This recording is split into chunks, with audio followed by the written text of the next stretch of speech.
मखसूस नशिस्तें पीटीआई को देने के सुप्रीम कोर्ट के फैसले पर इलेक्शन कमीशन का इजलास कुछ देर बाद होगा। Chief election commissioner Sikandar Sultan Raja की जेर सदारत होने वाले इजलास में अदालती हुक्म की रोशनी में अमल दरामद के मुख्तलिफ पहलुओं पर गौर किया जाएगा।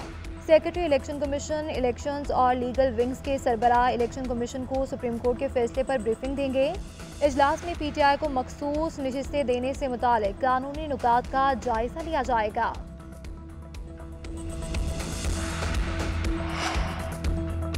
पीटीआई पर पाबंदी हुकूमत के खत्म होने का काउंटडाउन होगा। सुप्रीम कोर्ट में एडहॉक जजेस को लगाना मुनासिब नहीं समझते।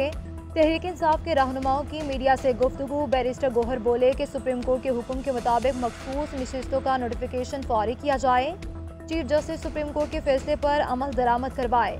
उमर अयूब ने कहा कि चीफ इलेक्शन कमिश्नर फौरी तौर पर मुस्ताफी हो। शिबली फराज कहते हैं सुप्रीम कोर्ट के फैसले से हुकूमत बुखला गई। तहरीक इंसाफ पर पाबंदी हुकूमत का बोंडा इकदाम होगा। हुक्मरान टोले के पास ऑप्शन खत्म हो गए हैं। ये मुल्क किसी एक तबके का नहीं, पीटीआई का छीना गया मैंडेट वापस मिल रहा है। एडहॉक जजेस की तैनाती की आईन इजाजत देता है। एडहॉक जजेस चीफ जस्टिस ने नहीं, जुडिशल कमीशन ने मुकर्रर करने हैं। वफाकी वज़ीर कानून आजम नज़ीर तारड़ ने कहा कि जुडिशल सिस्टम की इस्लाहात के लिए आईनी तरमीम के हक में हूँ। चीफ जस्टिस मुद्दत मुलाजमत की तोसी में दिलचस्पी नहीं रखते। पेंशन बिल ज़्यादा होने की वजह सरकारी मुलाजमीन की मुद्दत मुलाजमत में तोसी की बहस ने जन्म लिया है। पीटीआई रहनुमाओं पर आर्टिकल 6 लगाने का मामला पार्लियामेंट में लाया जा सकता है।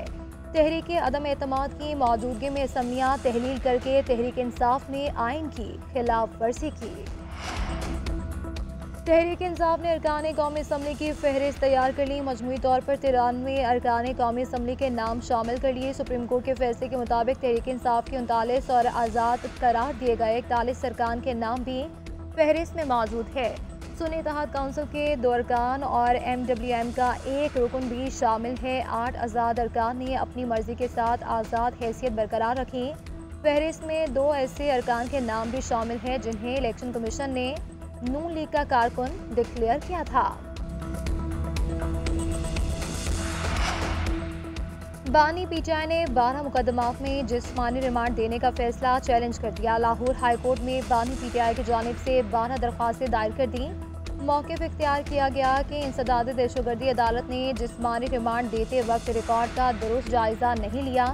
जेल में कैद हूँ, पुलिस पहले भी तफ्तीश कर चुकी है। जिस्मानी रिमांड देते वक्त कानून को भी मद्देनजर नहीं रखा गया। ATC का फैसला कलअदम करार दिया जाए।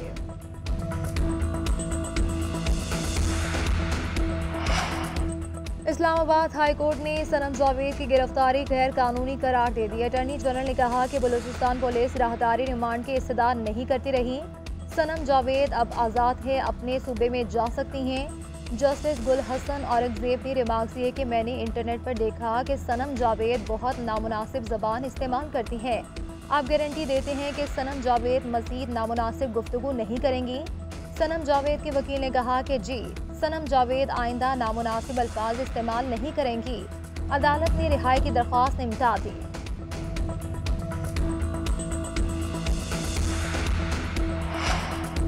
Opposition leader Punjab assembly Ahmad Khan Bhachar का चीफ इलेक्शन कमिश्नर से फौरी इस्तीफे का मुतालबा। मीडिया से गुफ्तगू में कहा कि चीफ इलेक्शन कमिश्नर अगर अब मुस्ताफी नहीं होते तो सुप्रीम जुडिशल काउंसिल में रेफरेंस दायर करेंगे।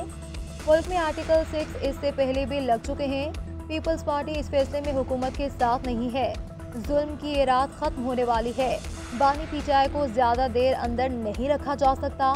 टिकटॉकर वज़ीर आला पंजाब को पीटीआई के बजाय अवाम पर तवज्जो देनी चाहिए। हम महंगाई के खिलाफ जल्द सड़कों पर आएंगे।